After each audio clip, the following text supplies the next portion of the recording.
A victim of sexual assault says her church could have prevented her attack, so now she's taking the leaders of it to court. The church has said it is deeply saddened over the crimes, but says it has no connection to them. 10 TV News reporter Kevin Landers joins us now live from Delaware to explain what's happened so far. Kevin? Well, a jury is asked to decide whether this pastor's former church was negligent because it didn't fire him after reports this pastor had touched women inappropriately. Brian Williams is now in prison after he was convicted of sexual battery involving a 15-year-old girl at another church. In 2008, Brian Williams was convicted of sexual battery involving a then 15-year-old girl while serving as pastor at Grace Brethren Church in Sunbury.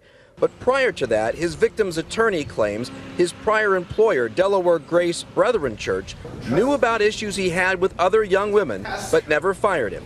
But these pastors are also managers of an institution. And then you say to Brian Williams, your work here is done. Now go clean out your desk. Say your goodbyes. That was the proper response, which they didn't do. The victim is suing Delaware Grace, saying had the church taken proper action, she would never have met Williams. Attorneys for Delaware Grace told the jury there was no way it could predict Williams would commit such a heinous act.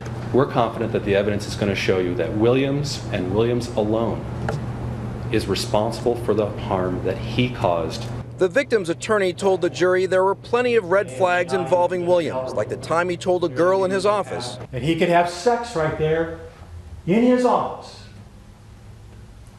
and get away with it. The church says the head pastor addressed the issue.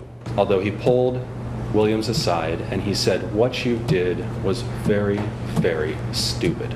The victim's attorney says despite those issues, Delaware Grace supported Williams financially to start his new church in Sunbury.